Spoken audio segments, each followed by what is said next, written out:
So Tariq Ali is not fooled. Theodor Herzl's language is clearly genocidal. From the very beginning of the process, from the conception, from the ideological thought itself was genocidal. It was the Palestinian resistance prior to and post the Nakba that prevented such an occurrence. It was actually Palestinian resistance that stopped the complete genocide, he says. Racism was always an integral part of Churchill's political makeup. He made no bones about it. He didn't. He was completely open and shameless about it. Unlike some of his colleagues in all the three parties who preferred to wear a mask. So some kind of hid it behind a mask. He viewed Arabs as an inferior race compared to Europeans of any stripe.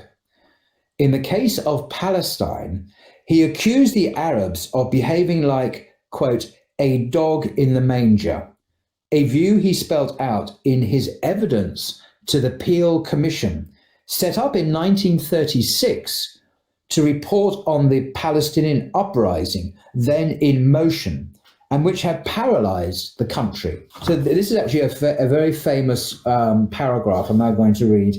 Very, very offensive then and now, but it tells us a lot about the British government's attitude, Churchill's attitude to Palestine, Zionism, Israel, Arabs, other races, non-whites. It tells us a lot, and this is the dominant view in his time. He wrote, quote, I do not agree that the dog in the manger has the final right to the manger, even though he may have lain there for a very long time. So even though, to decode it, even though the Palestinians may have lived there for millennia, they have no right to it just because they've been living there, just because it's their land, they have no right to it in his view. I do not admit that right, he says. I do not admit, for instance, that a great wrong has been done to the Red Indians of America or the black people of Australia. I do not admit that a wrong has been done to these people by the fact that a stronger race, a higher grade race, or at any rate, a more worldly wise race, to put it that way, has come in and taken their place. End quote. And Tariq Ramadan understandably says, this is the voice of white supremacy, a view that was reiterated, interestingly, with remarkable clarity by Israel's foremost revisionist historian, the former paratrooper Benny Morris, over half a century later. Churchill would have been delighted by such a display of candor, which admitted, this historian admitted, that the long denied crimes and atrocities committed against the Palestinians in 1948 during the so-called War of Independence. Today, this is the common sense of Jewish Israel from top to bottom, the ultimate logic of the Balfour Declaration, and a distillation of Churchill's own views. So Churchill's views, the Balfour's views, summed up in that quote about the dog in the manger, now permeate that society from top to bottom. This is the ideological structure or substructure of the political life of that country. Detaching myths from realities in Palestine became more and more difficult after the Balfour Declaration. The Palestinian Arabs paid an exorbitant price and are continuing to do so. The myth still persists that Palestine was almost uninhabited, that vast tracts of the Promised Land were thirsting for the new Jewish settlers. The principal propagators of this lie were the Zionist leaders of the Yishuv and their English backers. The fact that Palestinian historians continue to produce books demonstrating that this was not the case is in itself an indication of how deep Zionist ideology remains within Israel and the diaspora. Churchill did not write a great deal on his own attitudes to Zionism and Jewish people in general, but from what he did write, it's clear that his views on the creation of Israel were not always consistent.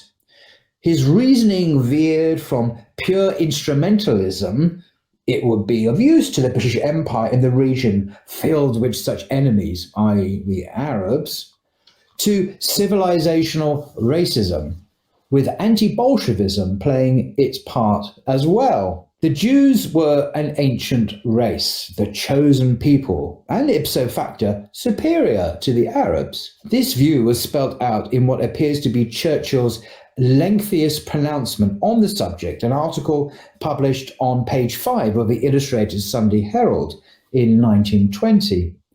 The title spelt out programmatic priorities enshrined in the text. Zionism versus Bolshevism, a struggle for the soul of the Jewish people.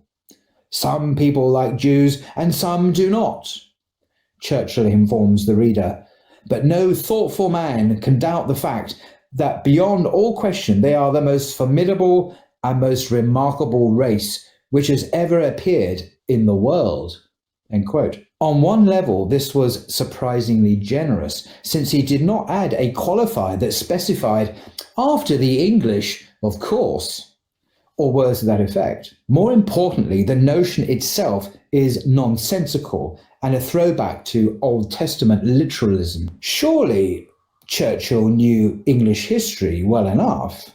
Why then no mention of the fact that the worst pogroms and persecution of the Jews in old Europe had begun in England? German fascists would have been pleased by the fact that in 1218, Henry III had announced a royal decree, the Edict of the Badge, which made it compulsory for Jews to wear a marking badge, because that reminds us, of course, of the Nazi Germany, where Jews had to wear a Star of David.